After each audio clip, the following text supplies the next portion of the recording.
खरं तर बैठका घेताना मला कॅबिनेट मंत्र्यांना सुचवून त्या सगळ्या बैठका घ्याव्यात असं तुम्ही पत्र लिहिलं आहे, परंतु तुम्हाला प्रत्युत्तरात देखील राज्यमंत्र्यांनी पत्र लिहिलं आहे की बैठका घ्यायच्या की नाही त्या मी सीएमओला विचारून सांगेन, तुम्हाला मुख्यमंत्री कार्यालयाला विचारून मी बैठका घेईन। माझा उद्देश अत्यंत स्पष्टपणे होता।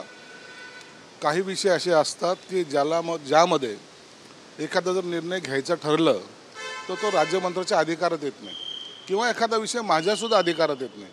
तर ही स्टेप आहेत राज्यमंत्री, कॅबिनेट मंत्री, उपमुख्यमंत्री, मुख्यमंत्री। म्हणून त्यांना मी सूचना अशीच केली होती की जर तुम्हाला अशा बैठक घ्यायची असेल तर मला कल्पना द्या, जेणेकरून तुम्हाला बैठका घेऊन काही जर निर्णय योग्य वाटत असेल, घ्यायचा असेल तर त्याला माझी संमती, मग पुन्हा ती फाईल फिरवा, मान्यता सादर, मग मी मान्यता द्यायची, मग ते कुठं पुढं जायचं। तर या सगळा प्रकार टाळण्यासाठी मी एक माझी सहकारी म्हणून, ते चांगले काम करत आहेत, माझी सहकारी म्हणून मी त्यांना केलेली ती सूचना होती। याच्यामध्ये कोणत्याही प्रकारचा वाद किंवा विवाद असण्याचं काही कारण नाही आहे किंवा याबद्दलचं आमच्यामध्ये काहीतरी आता महायुतीमध्ये काहीतरी दरी पडली असं समजण्याचं सुद्धा काही कारण नाही। परंतु मुख्यमंत्र्यांना विचारून मी त्या सगळ्या बैठका घेईन, मुख्यमंत्री कार्यालयाला विचारून असं पत्रात प्रत्युत्तर त्या देतात आहेत। अर्थात तुम्हाला ही आव्हानाची भाषा आहे का? नाही, मला कसलं आव्हान वगैरे नाही आहे। त्यांनी त्यांचं मत मांडलेलं आहे। निश्चित मुख्यमंत्री कार्यालयाला प्रत्येक गोष्ट विचारली पाहिजे आणि विचारत असेल तर माझी त्याला काही हरकतही नाही। तुम्ही देखील आता म्हणजे तुम्हाला पत्रानं प्रत्युत्तर तर मिळालेलं आहे, तुम्ही तुमची ही भावना पुन्हा पत्राद्वारे त्यांना कळवणार आहात? नाही, हे पत्रव्यवहार करणं, घडी पत्रव्यवहार करणे माझ्या स्वभावात नाही। मी जे काही सूचना करायच्या होत्या त्या केलेल्या आहेत, त्यांनी काय उत्तर द्यायचं ते दिलेलं आहे आणि त्याच्यामुळं कोणता तरी वाद निर्माण झाला आहे असं समजण्याचं काही कारण नाही।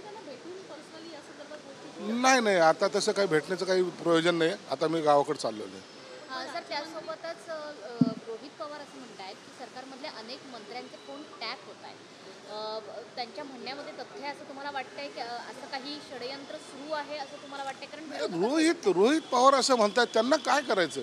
आमचे फोन टॅप होत आहेत की नाही होतात हे आम्ही पाहू ना। आणि मला वाटतं असं करायची काही आवश्यकता कशाला आहे? सरकार आमचं आहे, आम्ही सरकारमध्ये आहोत आणि आमचे फोन टॅप कशाला होतील?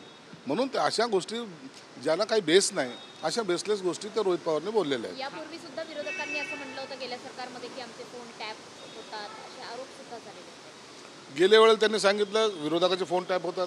आता सत्तेमध्ये असलेल्या आमदारामध्ये किंवा इतरांमध्ये हलचल कशी होईल किंवा चलबिचल कशी होईल हे त्यांचा दृष्टिकोन असतो, म्हणून त्यांनी ते केलेलं आहे। बघा तुमचे फोन टॅप होत आहेत बरं का, असं काही नाही। सरकारला तेवढंच काम नाही आहे, सरकार प्रगतीच्या दिशेने चाललेलं आहे आणि त्यामुळं अशा गोष्टीकडे आम्ही लक्ष देत नाही। राजीनामा मागितला जातोय, सातत्याने राजीनामा मागितला जातोय, तुमचं एकनाथ शिंदेशी काही बोलणं झालंय का? कारण तुम्ही असतील किंवा योगेश कदम दोघांचाही राजीनामा विरोधक नाही, काय तसं काही नाही। बाकी जे काही तुमच्या बातम्या येतात त्या बातम्यामध्ये तसं काही तथ्य नाही। प्रत्येक नेत्यांशी त्या संबंधित मंत्र्यांचं बोलणं झालेलं असतं आणि ते आमचं सुद्धा बोलणं झालेलं आहे आणि म्हणून आम्ही या आरोपाकडे जास्त गांभीर्याने पाहतो। संजय राऊत, संजय शिरसाट यांचा राजीनामा होणं अटळ आहे। माधुरी मिसाळ यांनी जे पत्र लिहिलं आहे ते मुख्यमंत्र्यांना विचारूनच त्यांनी पत्र लिहिलं असेल ना, मुख्यमंत्र्यांच्या आदेशाशिवाय? असं नाही, आता ह्याचा वाद वाढवण्यात काही अर्थ नाही ना। वाद कसला आहे? सामन्यामध्ये आलं याचा अर्थ तुम्ही समजून घ्या, असं काहीच कधी होणार नाही। ते त्यांना काय ते काय भविष्यभर, अरे ते काय सरकारमध्ये आहेत का? त्यांना काय भविष्य दाखवायला ठेवलंय का? त्यांच्या ह्याच्यावर कसला विश्वास ठेवता?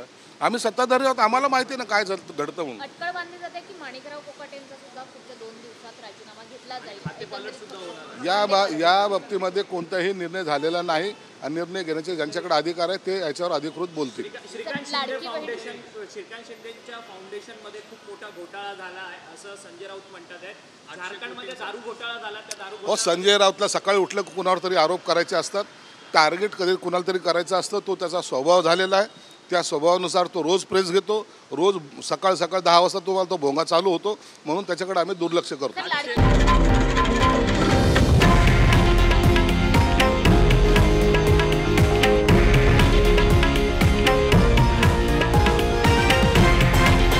हे आहे देशातील नंबर 1 न्यूज नेटवर्क आणि आपण पाहत आहात TV9 मराठी, एकमेव।